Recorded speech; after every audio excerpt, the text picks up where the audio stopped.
We're back here with another article, and this one is going to be about the brand new Maul series that just got announced. I'm actually pretty jazzed about this one.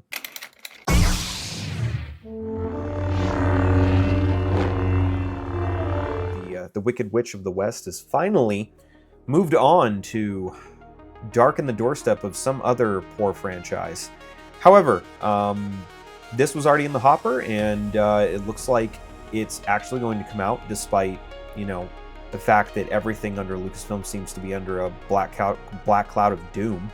Every time it gets announced, there's like a 50-50 shot that it gets canceled within 6 months.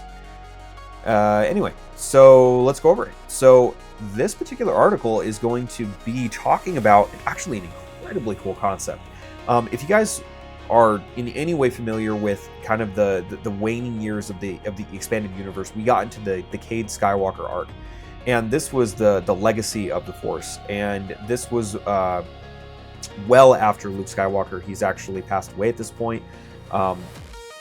There's so much information about it, but essentially it revolves around the one Sith, Darth Krayt, and one of his acolytes, Darth Talon, and they're vying for control of the galaxy. The Sith are a prominent force once again after being basically resurrected from obscurity, once again to pose the threat to the Jedi, and they nearly win. It's actually a really amazing comic book series.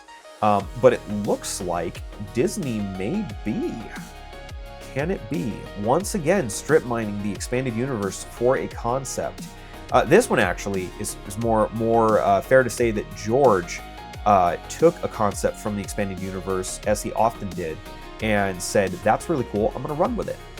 And let's get into it. For more than a decade, one of the persistent what-ifs in modern Star Wars has been if George Lucas abandoned plan for the sequel trilogy.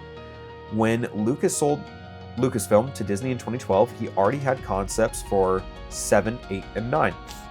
And you actually can see this in an interview that he did with Kathleen Kennedy, where he talks about literally handing over everything, including the books and the comics, video games, everything she claimed to not have, and basically said that this is all, this wealth of information, this wealth of knowledge, this wealth of storytelling, and one of those was the Legacy of the Force series. But George loved the concept of Darth Talon from that expanded universe story, and it looks like Disney may be inserting it quietly into the Maul Shadowlord series.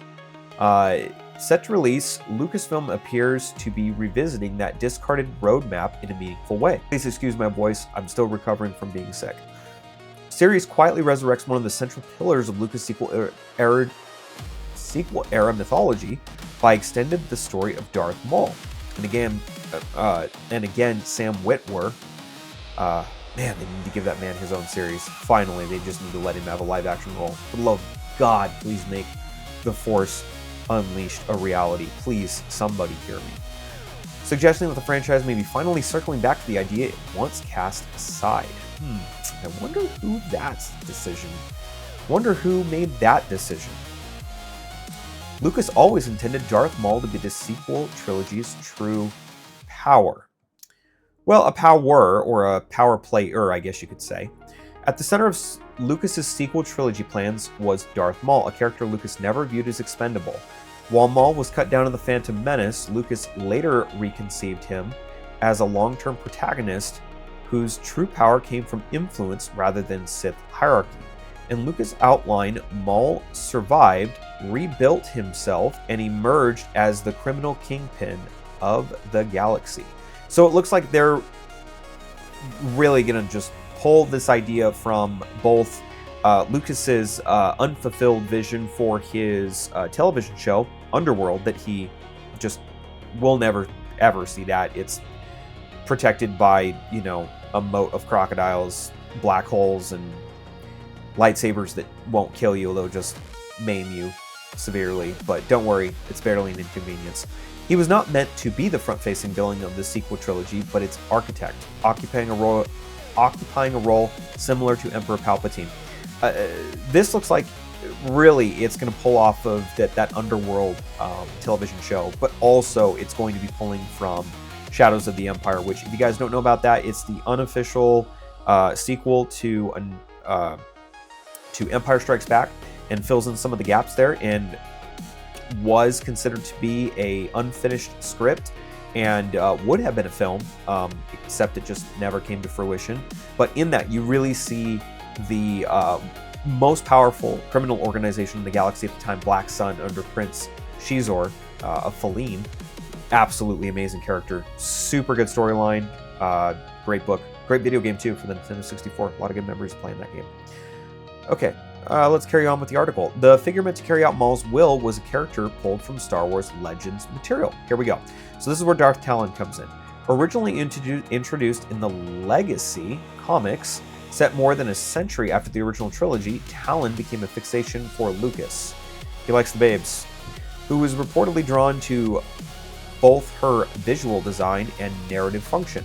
She was an awesome character, was a acolyte to Crate, was a main foil to Cade Skywalker in the Legacy series, transforming her into, for this television show, it looks like they're going to make her Maul's Sith apprentice. Now, I don't know necessarily if that's where they're going to go with it. It could be that she just becomes like a powerful criminal underling under him that eventually ends up taking over whatever criminal syndicate he ends up founding. And we see this is in keeping with the Disney lore, especially in Solo, where at the end of the film you see that brief live action scene with Darth Maul speaking to, I think it was the Pikes that he was speaking to. So it looks like this was probably in the hopper for a while, but just for whatever reason it hasn't come to fruition until now.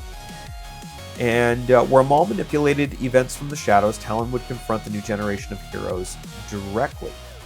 Again, that remains to be seen. Filling the Darth Vader role within the saga's next chapter. Well, this would be happening simultaneously with Vader being in existence, so I'm not really sure what they mean by that, to be honest with you. It's just probably just the author fluffing this piece up, but I digress. That story never reached the screen, as we know. Disney's sequel trilogy ultimately pivoted towards familiar iconography and legacy characters, culminating in the return of Emperor Palpatine. That right there has got to be the biggest line of Bantha Poodoo I have seen in this article so far. If by pivoting towards familiar iconography and legacy characters you mean killing them all off before they have a chance to even be on screen together, then yes, I completely agree. If not, my guy. And yeah, the return of Emperor Palpatine. We're not even going to talk about that. That would just piss me off too much. Despite this, the ideas themselves never fully disappeared. Oh, they totally disappeared. I'll tell you the only reason they have reappeared is Kennedy got the door. Whether or not that was planned, orchestrated, I mean, she's been basically in a perpetual state of being fired since, gosh, 10 years ago, since like 2016. So, yeah, I don't know. It's a lot of conjecture, a lot of speculation. But overall, this could be really cool. I mean, we've got just this idea of Darth Maul coming back, which Darth Maul is an amazing character. Absolutely love Darth Maul. The Duel of the Fates, Qui-Gon versus Obi-Wan or Qui-Gon and Obi versus Maul. Ray Park did a fantastic job. Loved it. Loved the character. Loved Sam's portrayal of Darth Maul in the Clone Wars. Loved Darth Maul in the Clone Wars. And we are going to be getting this just incredibly dark version of Darth Maul in this Shadowlord series. And it actually reminds me of the book Maul Lockdown, which was a pre-Disney book that came out that basically talked about Maul going undercover in a maximum supermax prison. Incredible story, super dark, really expounded upon his abilities, not being a true Darth, more like a just marauder, which that was a distinction that made more of a difference before Disney. Now it's kind of just, I guess tomato. But anyway, we could be getting something really good with this. I really hope that they do lean into resurrecting more of this abandoned underworld television show that George wrote. And I hope that they bring back more of the EU. I mean, you guys know me at this point. If you've met me in person, I'm all about the EU. Love it to death. Can't stand Disney Star Wars, but maybe it's trending in a new direction. Who knows? We'll see. Anyway, guys, I'm going to wrap it up there. Like the video if you liked the video. Your comment is a sacrifice to the algorithm gods, and I appreciate hearing back from all of you guys as we continue to grow this channel. Links in the descriptions down to my latest sabers as well as my current promotional pricing. You can find me on Etsy as well as the website. Thanks for sticking around to the end of the video. May the Force be with you guys, and I will see you all next time.